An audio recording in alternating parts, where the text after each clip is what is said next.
Jaksa mengungkap tindak pidana pembunuhan sebagaimana dimaksud dalam pasal 338 KUHP dengan ancaman hukuman 15 tahun penjara. Halo guys, balik lagi dalam channel gua. Guys, hari ini gua akan menceritakan kasus penemuan tubuh seorang wanita yang ditemukan di sebuah ruko kosong berlokasi di Jalan Semeru, Kecamatan Bogor Barat, Kota Bogor, Jawa Barat. Penemuan tubuh ini membuat gempar sosial media. Bagaimana kronologi cerita pada kasus ini? Yuk kita simak videonya.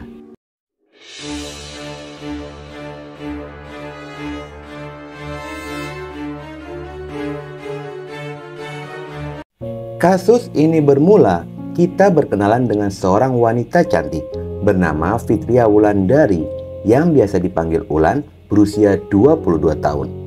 Ulan merupakan anak pertama dari 4 bersaudara, pasangan Ibu Teisna Mardiani dan Bapak Iwan Irawan. Ulan merupakan anak perempuan satu-satunya di dalam keluarga, lantaran ketiga adiknya laki-laki dan masih duduk di bangku sekolah. Ulan bersama dengan keluarganya tinggal di Kampung Batu Tapak, RT 06, RW 03, Kelurahan Pasir Jaya, Kecamatan Bogor Barat, Kota Bogor, Jawa Barat. Pada saat ini, Ulan bekerja sebagai seorang karyawan swasta untuk membantu perekonomian keluarga dan membiayai sekolah ketiga adiknya. Diketahui, Ulan merupakan lulusan sekolah SMA Taruna Terpadu 1. Kepribadiannya pun dikenal oleh orang-orang sekitarannya sebagai seorang wanita yang baik, supel, dan mudah bergaul dengan siapapun.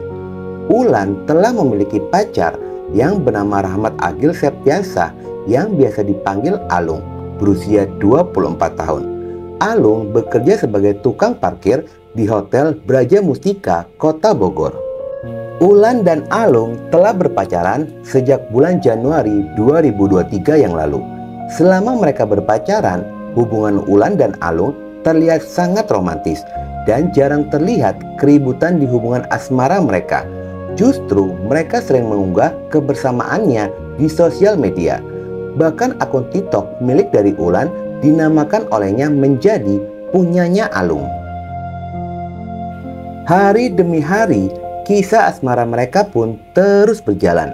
Hingga suatu ketika, pada hari Kamis tanggal 31 November 2023, Ulan bersama dengan Alung dan teman-temannya sedang ngopi di sebuah kafe yang berlokasi di kawasan Malabar, Kota Bogor.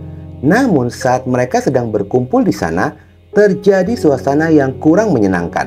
Dikarenakan Ulan dan Alung sedang ada masalah mengenai hubungan mereka. Beberapa saat kemudian, Alung pun berpamitan untuk mengantarkan Ulan pulang ke rumahnya. Dan tidak lama kemudian, teman-teman yang lainnya pun ikut bubar menuju rumah masing-masing. Pada keesokan harinya, hari Jumat tanggal 1 Desember 2023, sekitar pada jam 07.30, Ibu Ulan menghubungi salah satu teman dari anaknya yang bernama Tiara melalui pesan WhatsApp. Sang ibu menanyakan tentang keberadaan dari anaknya, lantaran sejak malam Ulan belum pulang ke rumah. Tiara pun merasa heran karena dia sama sekali tidak mengetahui keberadaan dari Ulan. Sang ibu yang merasa khawatir mencoba menghubungi teman-teman yang lainnya, namun mereka semua tidak ada yang mengetahui keberadaan dari Ulan. Hingga pada sore hari pada jam 17.00, Alung menghubungi Tiara. Ternyata Alung juga menanyakan di mana keberadaan dari kekasihnya itu, lantaran sejak pagi tidak ada kabar. Padahal semalam mereka baru saja pergi bersama dan sudah mengantarkannya pulang hingga ke depan rumah Ulan. Memasuki pada keesokan paginya, Sabtu tanggal 2 Desember 2023, Alung memberikan kabar kepada Tiara jika semalam dirinya rela kedinginan mencari sang kekasih ke rumah teman-temannya yang dia kenal. Bahkan ketika di tengah perjalanan, Alung pun sempat mengalami pingsan. Setelah tersadar, Alung kembali mencari. Namun hasil pencariannya itu ternyata tidak berbuah hasil. Alung tidak bisa melanjutkan pencarian karena dirinya harus bekerja. Dan pada siang harinya, Bapak Iwan mendatangi tempat kerja dari Alung untuk menemaninya sambil menunggu kabar dari Ulan. Beberapa saat kemudian, tiba-tiba Alung yang sedang makan siang mendapatkan pesan dari Ulan melalui Instagram. Dalam pesan tersebut, Ulan mengatakan jika pada saat ini dirinya tidak berani pulang karena sedang ada masalah di rumahnya. Ulan meminta tolong kepada Alung untuk menjemputnya pada jam 9 malam di rumah temannya yang berada di daerah Cilebut. Dari sanalah Alung langsung memberitahu kepada Bapak Iwan dan mereka pun merasa lega telah mendapatkan kabar dari Ulan. Setelah hampir seharian menemani Alung menjaga parkiran, akhirnya Bapak Iwan pun bergegas pulang ke rumah untuk beristirahat. Sekitar pada jam 20.30, Alung menelpon Bapak Iwan memintanya untuk datang kembali ke tempat mereka bertemu sebelumnya karena ada hal penting yang harus dibicarakan. Lalu Bapak Iwan pun bergegas datang untuk menemui Alung. Setelah mereka bertemu di parkiran, tiba-tiba Alung menangis dan meminta maaf kepada Bapak Iwan. Alung menjelaskan jika pada saat ini Ulan tidak berada di Cilebut dan sebenarnya sejak 2 hari yang lalu Ulan terjatuh di atas motor hingga tidak sadarkan diri saat berjalan menuju rumah karena terlibat keributan dengan dirinya. Melihat kondisinya yang sangat parah, bukannya dibawa ke rumah sakit, justru Ulan malah ditinggal sendirian di sebuah ruko kosong yang berlokasi di Jalan Dr. Semeru, Kecamatan Bogor Barat, Kota Bogor, Jawa Barat. Mendengar penjelasan dari Alung, Bapak Iwan pun tampak kesal dengannya dan mereka pun bergegas menuju tempat Ulan disembunyikan.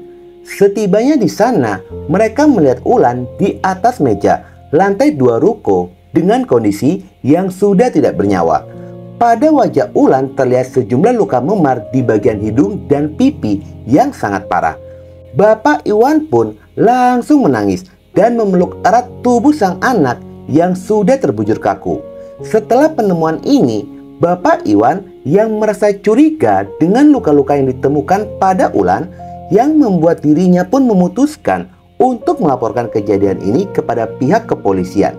Sementara tubuh Ulan pun langsung dibawa ke rumah sakit untuk dilakukan pemeriksaan lebih lanjut. Setelah dari pelaporan itu, pada hari Minggu tanggal 2 Desember 2023, pihak kepolisian mengamankan Alung di rumahnya. Alung diamankan di Polsek Bogor Barat karena dianggap sebagai terduga pelaku atas kematian dari Ulan. Setelah dilakukan interogasi lebih dalam, akhirnya Alung mengakui perbuatannya jika sebenarnya Ulan ini tidak jatuh dari motor, melainkan dianiaya oleh dirinya hingga kehilangan nyawa. Sebelum terjadinya penganiayaan, mereka pun sempat melakukan perzinahan terlebih dahulu.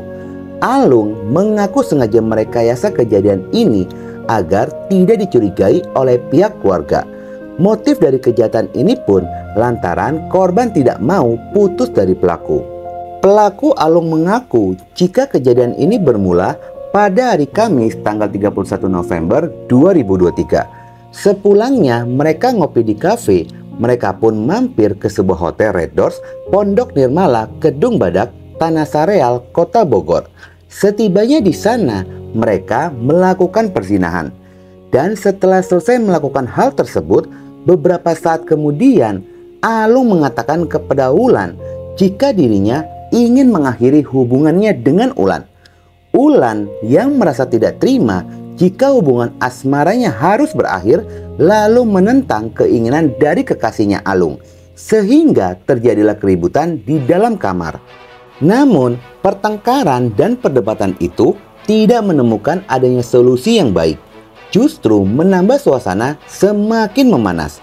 Sontak saja, emosi Alung pun memuncak ketika mendengar nada tinggi dari Ulan. Pelaku Alung langsung menutup hidung dan mulut Ulan selama 5 menit. Ulan sempat melawan yang membuat pelaku menggigit hidung korban. Korban yang berteriak langsung dibekap Kuatnya genggaman itu membuat korban Ulan lemas dan hilang kesadaran. Pelaku Alung kembali menganiaya korban dengan menekan leher dari korban yang membuatnya meninggal dunia. Setelah korban tidak bergerak lagi, pelaku Alung pun masih sempat tertidur di samping tubuh Ulan. Dan pada jam 4 subuh, Alung bergegas pergi dari hotel menuju rumah temannya yang bernama Hakin. Setibanya di rumah Hakin, Alung mengatakan kepadanya jika Ulan mengalami kecelakaan. Pada saat itu, Hakin pun menyarankan untuk membawanya ke rumah sakit. Namun, Alung ingin membawa tubuh Ulan ke rumah orang tuanya. Dan setelah itu, mereka berdua menuju hotel untuk menjemput Ulan. Setibanya di kamar hotel, Alung dan Hakin langsung menggendong tubuh Ulan. Saat berjalan keluar hotel, mereka pun sempat ditanya oleh petugas hotel. Alung beralasan jika Ulan ini tidak sadarkan diri lantaran sedang mabuk parah. Setelah itu, Ulan dibawa menggunakan sepeda motor diapit oleh Alung dan Hakin menuju rumahnya. Namun saat tiba di depan gang menuju rumah dari Ulan, tiba-tiba Alung mengurungkan niatnya karena takut untuk menemui orang tua dari Ulan. Terlintas dalam pikirannya untuk membawa tubuh Ulan ke sebuah ruko kosong agar aksi kejahatannya itu tidak diketahui. Singkat cerita, tubuh Ulan ditinggal sendirian di dalam ruko. Pelaku mengaku sempat membersihkan darah pada hidung Ulan menggunakan kaos kaki. Hingga akhirnya kasus ini pun berhasil diungkap oleh pihak kepolisian. Hakin yang sempat membantu membawa tubuh Ulan ke ruko kosong tersebut sama sekali tidak mengetahui jika Ulan telah meninggal dunia akibat dianiaya oleh Alung. Fakta yang ditemukan jika pelaku Alung ini 4 hari sebelum kejadian baru saja dikeluarkan dari tahanan. Pelaku sempat ditahan di Polsek Bogor Barat selama 2 minggu karena melakukan penganiayaan terhadap temannya sendiri hingga babak belur, dan kejadian penganiayaan itu dilakukan oleh Alung karena temannya mencoba mendekati Ulan. Iwan pun merasa kecewa dengan perlakuan pelaku Alung ini. Padahal ketika dirinya berada di tahanan, Iwan bersama dengan anaknya Ulan sering mengunjunginya di tahanan, membawakan perlengkapan pribadi dan makan siang untuk pelaku Alung. Atas perbuatannya itu, pelaku Alung dijerat dengan pasal 351 dan 338 KUHP tentang penganiayaan berat yang mengakibatkan hilangnya nyawa dengan ancaman hukuman penjara 15 tahun. Guys, dari kisah ini ada intisari yang berarti untuk kehidupan kita, agar meningkatkan pengawasan dan tidak lelah mengingatkan anak-anak kita agar menjauhi zina, karena zina salah satu penyebab datangnya petaka. Oke guys, sekian dulu video gua hari ini, dan jangan lupa ikuti terus video gua. Oke?